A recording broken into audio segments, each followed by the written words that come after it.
You guys enjoyed. See, it made it better, didn't it? It made it better, made it more exciting. You guys didn't just say, oh, I saw that last week, I saw that play. They did it again. But, you know, the number one thing is we came out of this game healthy, you know. Tyler Boyd and James Conner came in a little bit banged up, got the reps early. We kind of, I don't know when Coach Chaney pulled them out, but it was good that they were able to get out of the game, get some reps, and finish spring ball out the right way. But, you know, all in all, big thing is, you know, you come into a spring game and you've had 14 great days. You want to make sure that 15th day, you just pray that you come out of it healthy, and that's the thing, the happiest thing I am. Did your defense make strides this spring from the first days you laid eyes on? No doubt about it. You know, and I think it's hard to look at it today. You know, I had to go scream at the goal defense late in the fourth quarter and letting them run the ball, and I'm like, hey, you can't do that. What are you doing? I mean, they're just kind of, you know, going through the motions, and then all of a sudden they stop them. It's like, you know, I just got to put my foot somewhere. You know, there's definitely been strides, and I'm happy with where they are. You know, I guess I can't talk about the officials, right, EJ? I thought there was a couple of questionable PI calls in the spring game, and you can do that, I guess, now, not in the ACC. But I was happy with where they were, and you know, they're covering some pretty good wideouts. How is Reggie doing back there as far as being a leader? Reggie's doing a great job. I mean, they're doing a great job back in the secondary of communicating, and Reggie's been solid all year. He's the number one safety, you know, at either field or boundary right now. He's athletic. He can, you know, cover a number 2 receiver vertical, and he does a good job communicating.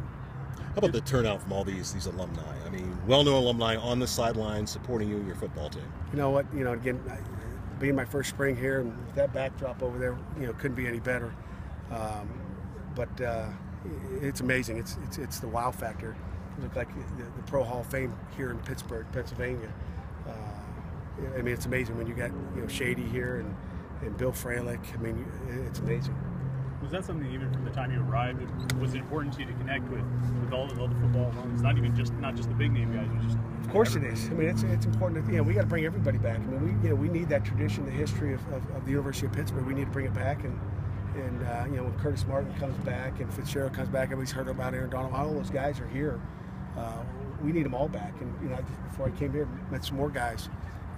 So they're excited, and we need to bring them back. And you know, without them, what is Pitt football? What is college football? Do you have an idea as to what this team's going to look like in the fall? I mean, can you judge that off of what just happened this spring? You know, not really. I mean, this is 15 days of practice. We'll have that done in a week and a half. In August, we'll already be through 15. So, you know, I just try to see us going a lot better, or a lot faster as far as what we're doing speed-wise, and then we're going to bring a great freshman class in here that we're going to see how we can add some of the speed that we have in that class into this football team we currently have. Well, what did you learn about this group in 15 practices? That's a great question. You know, what did we learn? First thing is they bought in. There's no question about it. I mean, they're into it, without a doubt. I mean, I think our kids are enjoying what they're doing. You can see them having fun. They're engaged in what they're doing, and as coaching staff, we've kept them engaged. So we've got that, and I think we've got guys that care, and really are trying to learn what we want to do offensively, defensively, and special teams. Did you think you might have run the ball a little better today? Did you have any expectations that way? Say that again. Did you think you might have run the ball better? Well, you did. Did we run the ball not as good as you thought? I wasn't. I didn't really look at the stats. EJ, give me the stats. 1.9 yards a carry. Okay, and that's about what it's been. I mean, you guys haven't seen it, so that's about what it's been. But you know, we're going to let you throw those fades down the field defensively, and that's what it's going to be like during the season. I mean, you go against the top 5 team in the country, Baylor, last year, and they have minus 20 yards rushing. We've held Michigan in the past to minus 48 yards rushing. So 1.9, Chaney did a heck of a job today, right? I guess so. So, you know, I think we got a big offensive line. I like what they're doing running the ball. I just know we're going to try to outman you in the box. So I think they're doing a heck of a job. I've seen a lot less coming out of the spring game. Pat, what did you learn about yourself as a head coach throughout this first month?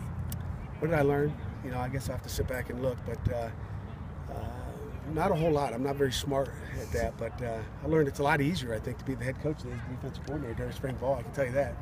You know, I'm in less meetings and doing other, you know, in other meetings. So it's been fun. What do you think your team, or hope your team, learned about you from this period?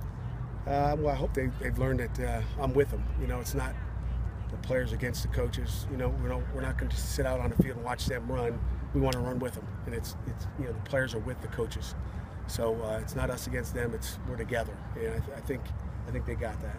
What's the trick to getting James Conner to be as productive as he was and keeping him healthy for the season? You know, we got to be careful what we do in practice. He's a big back, and we got to get a run game going that suits him, and we'll do that. I mean, you know, if offense want to take him away, they better watch out because we got some other guys for him too. What do you think of the atmosphere today and just the overall game, start to finish, fans, alumni, all that kind of stuff? I loved it. You know, with Heinz Field under construction, I thought it was ideal. You know, I think it's a beautiful place. I appreciate being able to come out here and have a game. You know, I like to see a packed stadium, and I thought the fans were engaged. I thought, you know, it was good to drive in here and see lines outside the gate. So I was happy with that. Is your plan moving forward to have this at Heinz Field every year? We'd like to have it at Heinz Field every year, no doubt about it. I want our guys playing in the arena that they've got to play in, because I think once the lights turn on, they got to learn how to play in that facility. But it's also nice, you know, you guys have been sheltered from them, and they got to come out and play in front of you, and they got to come out and play in front of fans. So I think it's always special. We'll be able to go back and look at that tape and say, you know, who can play when the lights get turned on. Maybe someone didn't play as good as they have in practice. So we'll be able to see some of those things. This was Berkey's thing, the lights going on. This was his first real time playing in front of fans in this atmosphere. What did you think of his performance? I thought he did a pretty good job. I don't look at stats, but just watching how he managed the huddle, and I stood back there a few times and listened to him in the huddle, and I thought he did some good things. Final?